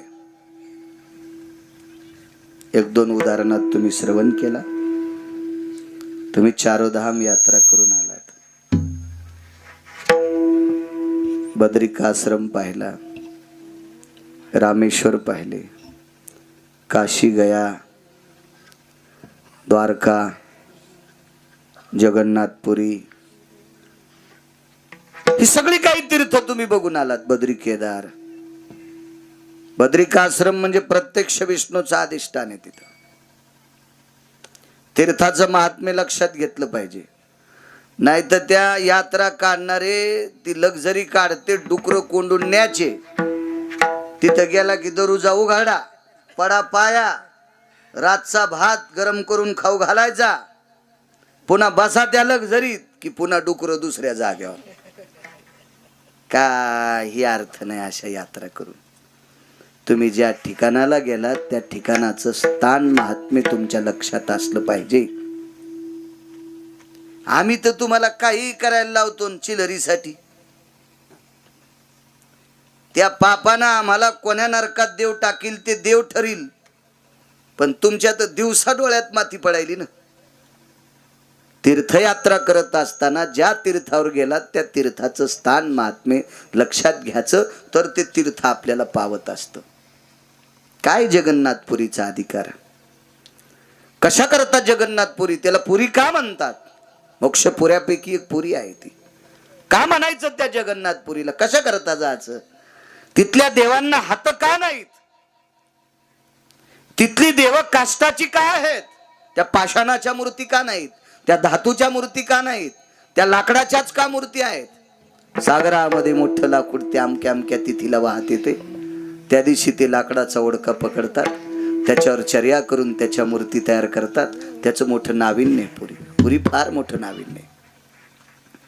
इंग्रजाच्या काळात, अजून 2 पातशाहीच्या काळात पुरीवरचं अधिष्ठान काही नालायक लोकांनी तिथलं कमी केलं. देवाचं अधिष्ठान आहे. त्या पुरीमध्ये, त्या मंदिरामध्ये असं मॅग्नेट होतं पंकज, मॅग्नेट होतं. ते परकीयांचे जहाज तिथून दुसरीकडे जाऊच देत नव्हतं. ते असे जहाजच वडायचं असं ते जहाज. म्हणून प्रघात केला आणि त्याच्या त्या मंदिरातले घुमटातले काही अवशेष त्या मूर्खांनी छिन्न बिछिन्न करून टाकले. इतकी व्याप्ती होती मंदिराची. फार मोठी ताकद आहे पुरीची. काशीतलं महत्व काय? का गयाला शाप झाला? गयेमध्ये पाणी उघडं करून स्नान करायचं. स्नान झालं की पुन्हा पाणी झाकून टाकायचं. पंढरपुरातल्या मालकिनीचा शाप आहे गयेला. 7व्या अवतारातला सीताई साहेबाचा शाप आहे. राजा दशरथाचं श्राद्ध केलं. विठला विठला विठला.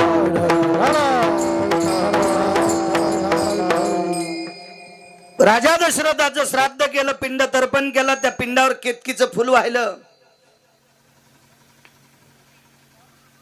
विचारलं प्रभूने, बाबांचं श्राद्ध मी आटपलंय, काही काळजी करू नका. कोण म्हणतोय तू श्राद्ध केलं? साक्षीला गाय होती, तिथेच होती गाय. गायीनं होकार दिलाच नाही हो.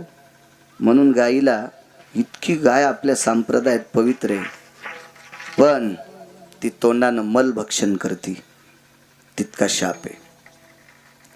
कितकी नावाचं फुल. तुम्ही गहू जर सगळाच वाळला ना, कोपऱ्या कापऱ्यात वला असला की गहू कापायला सुरुवात करायची, म्हणजे तो बांधायला कामी येत असतो. त्या गव्हानं मग पेंड्या बांधायच्या. आणि 4ही कोपऱ्यातला वाळल्यावर मग का धोतर फाडायचं, का साडीच्या चिरकाळ्या, मग केकताड आणत असतात. केकताड तर त्या केकताच्या काट्यावर एक फुल येत असतं लाल रंगाचं. आणि पितराला बोराडे का फुल लालच लागते. अरक्त पुष्पम समर्पयामी रक्तचंदनम समर्पयामी कागाति श्राद्धो भयस्थितो हिरण्यायाम लुप्त पिंडोदकम भयजना. आजचा कार्यक्रम काही पित्राचा नाही, पण ती पुरावा देण्यासाठी सांगायलोय.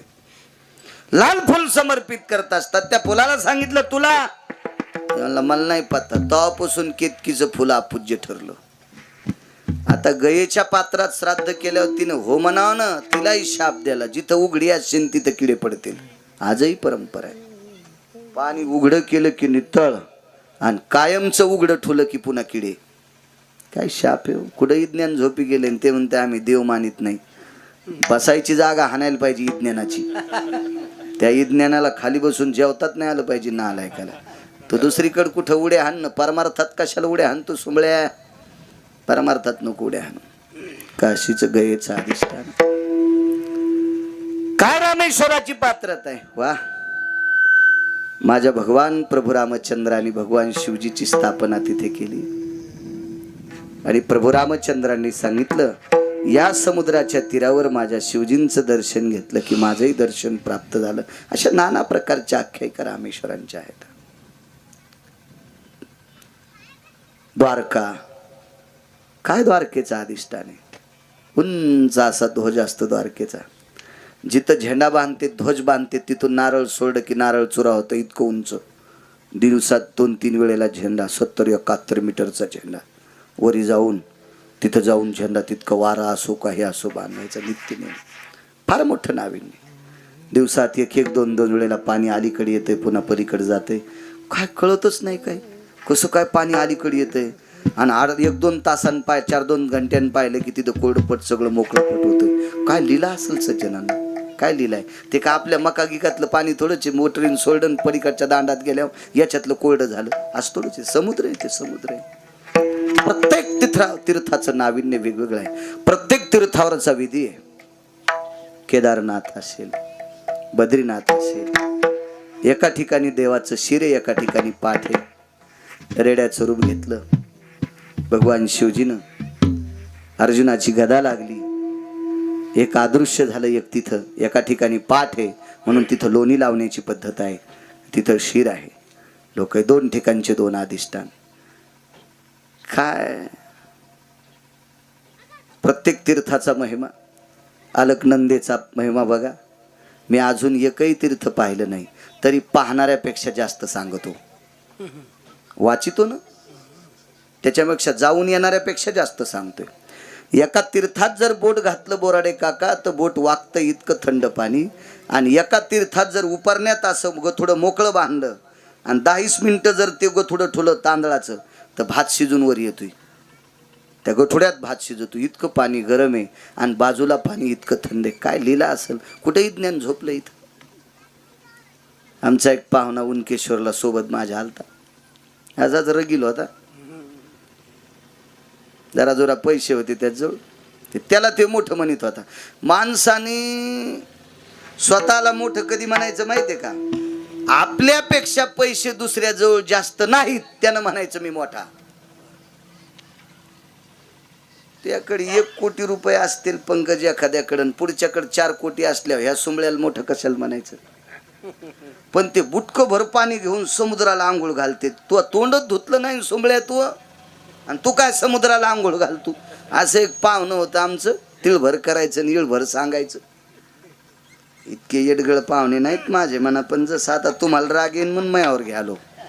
आणि तितक्या येडगळायला पाहुणे असले तरी मी पाहुणे म्हणत नाही. विठाला विठाला.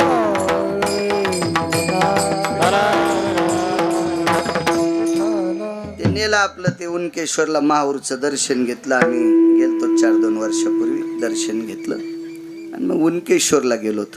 उनकेश्वरला मुनिश्री शरभंगूंचा आश्रम आहे. फार मोठे महात्मा होते. भगवान प्रभू रामचंद्रावर त्यांची कृपा होती. आशीर्वाद होता देवावर सुद्धा. एवढा मोठा साधू. आणि तिथं आंघोळीची वेळ सकाळी मी आपलं आंघोळ केली आणि वरी आलो. मी म्हणलं तुला आंघोळ करायची का त्या पाहुण्याला. ते म्हणलं तुला माहिती आहे ना मला कुठेही आंघोळ केली की त्वचा खाजवती ॲलर्जी होती वगैरे वगैरे. मला ते पाणी याचंच पाहिजे. ते ओटू वगैरे काय काय आरो बिरो काय असते काय असेल ते इंग्रजी आपल्याला काही येतं नाही आणि गरज नाही. काय करायचं. हो आंधळ्याच्या गावात चष्म्याचं दुकान चलत नसते. संन्याशाच्या गावात लुगड्याचं दुकान चलत नाही. जिला गौऱ्या लावता येत नाहीत तिनं धिरडे करायचेत नाही. जिला पिठल्यातले गोळे फुटत नाहीत तिनं बासुंदीच्या नादी लागायचं नाही. आणि आपल्याला मराठीच बोलता येते बाकी कशाला इचकायचं. आपण स्वतः कशाला नादी लागायचं. घरच्याचा इट आणि शेजाऱ्याचा भांग नीट. तर मग ते असं पाणी आमकं पाणी. ते म्हणलं आता हे जंगल आहे बाबा, इथं आश्रम आहे, आपल्याला जेवायला खाली जावं लागेल कुठं, तू आंघोळ करून घे, नाही तर तुला काही माझ्या गाडीत बसू देत नाही मी. ते म्हणला काय काम झालं तू, आगाऊच काम झालंय, सोबतच शिकायला होतं. पण त्याचा जन्म दिवाळीतला होता आणि मा शिमग्यातला होता. दिवाळीन शिमगा नाही कळायचा. दिवाळी म्हणजे ते पैशावाल्याचं पोरगं होतं आणि मी गरीबाचं होतो. शिमगा म्हणजे गरीबीतला जन्म आपला, आताचा ना काहीच खूप सांगायला ते. पण मी त्याला ढकललं.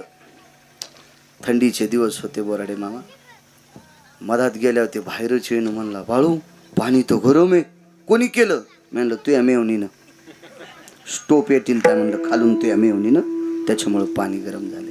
काय शक्ती आहे तीर्थाची, काय अधिकार आहे त्या तीर्थाचा, काय नाविन्य आहे त्या तीर्थाचं, काय वैभव आहे. ही जी तीर्थ बघायची नाही. बिंदुमान नावाचं सरोवर आहे, ऋतुमान नावाचं सरोवर आहे. पण हे सगळे तीर्थ बघण्यासाठी आमच्या लोकांसंग जायचं नाही. हे आमची लोक सगळं कटछाट करतात. फक्त खपक्या देवायचे नाव टाकी देत, म्हणजे मोठ्याल्या गावायची. हे मधलं जे बाजूचं आहे का चट खपके चट कट करून टाकायचं. हो. मोठ्याल्याच कंसानं जेवारी होत असते का आणि बारके कंस फेकून देत असतात का?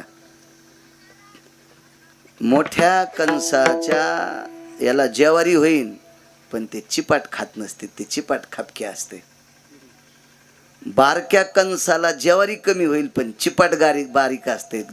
बैल लय खाते ते बारीक पान. ते खपक्या चिपाट फणसालेलं हे झालेलं ते खात नाहीत. मग काही कोणाच्या कामी, काही कोणाच्या कामी सोडून द्यायचं नाही. बारके बारके देव सोडून देतात. ते म्हणतात त्याला बारकं, ते बारके नसते, त्याला अनन्य साधारण महत्व असते. अहो ते बिंदुमान नावाचं सरोवर देहुतीनं स्नान केलं. त्या स्नानाच्या पुण्याईनं कपिल जन्माला आला. कपिलाने सांख्यशास्त्र केलं. 6 शास्त्रापैकी सांख्यशास्त्र कपिलानं केलं. काय ताकद असेल. अहो एका तीर्थाच्या पुण्याईच्या पात्रस्थित बळावर एक न्यायशास्त्री जन्माला आला. त्याचं नाव आहे गौतम. 10 न्याय केले. 10. आपल्या न्याय व्यवस्थेत अर्धा न्याय वापरला जातो, अर्धा. हस्ती कविटन्य न्याय जर न्याय व्यवस्थेत 100% वापरला तर या भारत देशातल्या स्त्रीवर अत्याचार करणाऱ्या हरामखोराला 3ऱ्या दिवशीचा सूर्य पाहता येत नाही. इतकी त्या न्यायशास्त्रीची ताकद. अशी काही असे नितांत काही श्राद्ध तीर्थ येतं. हे जे तुम्ही तीर्थ जेवढे तुमच्या योगानं तुम्हाला पाहायला भेटले असतील ते तुमचं नशीब. आता सगळं पाहणं शक्य नसते, त्याच्यासाठी स्वतः 4-5 जणांनी मिळून जायचं. म्हणजे आता एखाद्या लक्झरीत एखाद्या महाराजासोबत गेल्यावर ते आपल्यासाठी कशाचा थांबत होतो? शक्य नाही. त्याला थांबता येणं शक्य नाही. त्याच्या त्या खर्चात ते पूर्ण होणार नाही. त्याची सुद्धा काहीतरी अडचण असते. मग आपल्याला ज्याला शक्य असेल त्यानं 10-5 जणांना मिळून जायचं, बघायचं, थोडासा वेळ काढायचा. कारण हे तीर्थ पाहिल्याच्या नंतर माणसाचा अभिमान संपत असतो. म्हणून यात्रा करायच्या असतात. हे जोपर्यंत आपण बाहेर फिरत नाहीत का तोपर्यंत अभिमान संपत नाही. आमची इथे एक माणूस होता, त्याला 80 खण माळवत होतं. आम्ही गेलो त्या एका गावाला लग्नाला, 80 खण माळवत होतं. त्या गावाला लग्नात गेलो ना, अक्षिदा टाकायच्या टायमाला ते वाटायच्या टायमालाच पाऊस आलं. हर म्हणले आता बंद करा, थांबा, पाऊस उघडू द्या. पण ते काही उघडं नाही. मग मंदिराला सभा मंडप नव्हता. गाव पैशावलं होतं, पण ते म्हणलं मारुतीला कुठं पोरं होते तर, आणि त्याला काय करायचं, लय मोठं मंदिर, मारुतीला थोडेच पोरं होते. मी म्हणलं सुंबळ्या मारुतीला पोरं होत नाहीत, पण त्या पोरीस लग्न कुठं पैठणच्या तळ्यात करतो का? लागतं ना पाहुणे रावणे बसायला सभा मंडप मोठा असल्यावर. पण त्या गावात तसं मंदिरही मोठं नव्हतं. मग एक जणाच्या 5-6 खण जोडणी होती. मग ते सोकवाने त्या 2-3 करवाल्या. महा नंबर लागला. मी लहान होतो जरा, बारीकशी पाचर याच्यावानी घुसलो मधात, टाकल्या अक्षिदा. तर त्या आमच्या गावातलं म्हणलं बाळू, हे लग्न जर आपल्या गावात असतं तर आपल्या 80 खण जोडणीत सगळं वऱ्हाड बसलं असतं. मी म्हणलं हे जरा फुगलं गडे, हो पंधडातल्या बेंडकीवानी. काही माणसं बोलूच देत नाहीत. आडकीता ठेवून द्याला आणि दाढानं सुपाऱ्या फोड्या. अरे मी म्हणलं आडकी त्यानं फोडणं सुपारी नाही. म्हणलं आपल्या दाढालंय पकायत झालं दुसऱ्या दिवशी बोचरं. म्हणजे आडकीता ठेवून देऊन दाढानं सुपाऱ्या. असे काही लयत नादा असतो ना. ते इळभर सांगायचं माझ्याकडं असं. अरे तू येडपट हेस. तुझ्याकडे जितकी संपत्ती आहे तितकी काय काय लोकांचं मात्र आहे. काय येड्यावानी हीच की तू आपलं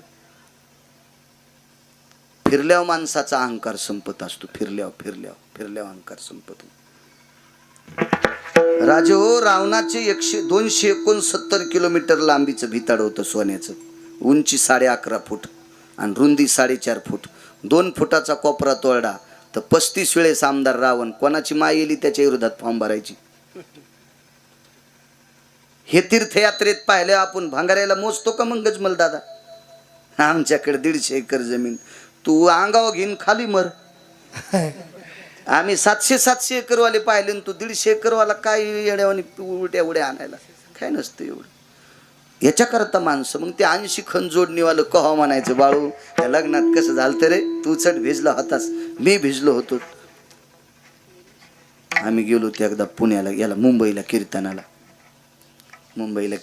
तर मग ते म्हणे मला बी जाचो डोळे तपासायला. त्यानं आपलं दुसऱ्याच्या चंद्राचं बोट घेतलं आणि मारुतीला लावलं. म्हणजे आमच्या कीर्तनाच्या निमित्त त्याचे डोळे तपासले. गेलो तिथं तर मग ते डोळे गेले तपासले. डॉक्टरनं मग नाव ऐकलं. म्हणलं मी बाळू महाराज. बरं कीर्तन घेतलं. माझा तपासलं की पासलं दादा पदशीर. बाहेर आल्यावर मी आणलं हे बघता का? ते म्हणलं बाळू हे लाईट गीट दिसायली तो बाय. काय रे काय? मी म्हणलं घर आहेत. काय बोलतो बाळू? त्याची टोपी मागच्या मागच पडली ती. बरं ती डबल घ्यावा तर गटारात पडली. ते त्या दिवशीच होंड झालं. नुसते ते मुंबईतले 52 मजले पाहिल्यावर त्याच दिवशी होंड बोडकच टोपी मागच पडली. मला म्हणला बाळू आणि त्या वरच्या मजल्यावर कशाने जा? तिथं का विमान जातं का? मी म्हणलं जायचं का तिथं? काय बाबा पडड्या गिड्या. मग तिथं बी पाहुणं राहत होते. त्याला फोन केला. म्हणलं आम्हाला चहा घ्या, पाजू नको बापा. ते तसं पाजीत बी नव्हतं कोणाला. ते मोठं नंबरी होतं. ते त्याच्या बापाचं श्राद्ध घालीत नव्हतं. तर मला कसं चहा पाजीन ते? मी म्हणलं फक्त मला खालच्या मजल्यावर वरच्या मजल्यावर. काय महाराज? मी म्हणलं काहीच नाही बापा, आमच्या संघ एक फुगीर दोडकाय. आणि मग लिफ्टमध्ये बसलो की दणकन वरी गेलो टेरिसवर. मी म्हणलं वरून पाय. मी म्हणलं आपली 80 खण जोडणी तुया पाय पडतो म्हणला, पण मरण पण आपल्या जोडणीचं सांगणार नाही. मरूस तर आता पुन्हा जोडणीत नाही. मेल्यावर तीच उपसून मला त्याच्यातच जा. पण आता माया 80 खण जोडणीचं सांगत नाही. एक कव्हा गर्व जिराला त्याचा फिरल्याच्या नंतर मुंबई पाहिल्या. तसं तीर्थयात्रा बघत असताना माणसाचे नाना प्रकारचे अहंकार संपत असते. एक मथार होतं. ते म्हणला मायाशिवाय गावातलं भजनच होत नाही. मी म्हणलं तू आता मर, गाव पाकिस्तान होतंय का पाहू. कसं गाव पाकिस्तानी होईल? याच्या माग किती मेलेत. भजन थोडंच बंद पडे. असे काही माणसं. एक जण तर मला म्हणलं गुणू आपल्यासारखा सप्ताच कोणी करीत नाही. मी म्हणलं तू यासारखा कसा करीन? तू यासारखा येड्यावानी कोणीच करीत नाही ना. तू यावानी कशी लोकायचे लय मस्त सप्तेत. तो हा येड्यावानीच कारभार आहे ना. मग तू ह्या येड्यावानी कोण करीन असं? काही माणसं काही उगाच म्हणतात आपला हातच कोणी धरून तो भार काय ना. आमचे कपडे भरी तू का तू धरल्या काही बी असं सांगतात काय बी. मग एक जण म्हणला आपल्याला 2 मालिका पाठ आहेत ज्ञानोबारायच्या सोहळ्यात. मोठ्या लोकांच्या परंपरा आहेत. तेंबोकरांची परंपरा, शिरवळकरांची परंपरा, गंगू काका शिरवळकरांची, यांच्या अशा मालिका सुरू झाल्या. सकाळचे भजन गजमल दादा उगाच ऐकत राहा. मी आपलं रुमाल बांधित असतो तोंडाला. आणि ज्या दिंडीत असे जुनाट लोक आहेत नुसतं कडीनं चालायचं कडीनं. ते ऐकल्याच्या नंतर असं वाटतंय आपण स्वर्गात आहेत स्वर्गात. मग सकाळपासून एका माणसानं मालिकाच पाहिली नाही. एक तर असे महात्मा आहेत. त्या आळंदीतून निघल्या अभंगाला जी चाल लावली का ती चाल पंढरपुरात जाऊस तर नाना येत नाही. मग त्याला ते माणूस दाखिला. म्हणलं तुमचं भजन कसं? नाही म्हणलं आपण मेल्यावर आपल्या अंगाचा चमड्याचा बूट काय होणार नाही, पण असं एखादं केमिकल भेटलं आपला चमडा जर त्या केमिकलमध्ये घालून त्याचा बूट झाला तर ह्या महाराजाला आपल्या कातड्याचा बूट द्या. आता पुन्हा म्हणणार नाही माझ्यासारखं भजन येते. कवा संपला गर्व? यात्रेत गेल्यावर. म्हणून यात्रा करणं अत्यंत गरजेचे आहेत. तुम्ही 4 धाम यात्रा केल्या, नाना प्रकारची राज्ये पाहिली, प्रांत पाहिले, कोण्या प्रांतात कुठलं पीक येतंय, कोण्या प्रांतात काय काय आहे ह्या सगळ्या गोष्टीचा माणसाच्या यात्रेच्या निमित्तानं बघता येतं. ठीक आहे, वयस्कर माणसाला तेवढं काही व्याप्ती नसेल बुद्धीची किंवा तितकं ते सकसत नसेल दाखवण्याचा, तो भाग सोडून द्या. पण तारुण्याच्या मधात म्हणजे तारुण्याच्या कालामध्ये एखादा मत सोडून द्या, तारुण्याच्या काळात एखादा व्यक्ती जर गेला तर त्या गोष्टीचा सखोल अभ्यास त्याला होतो. असा या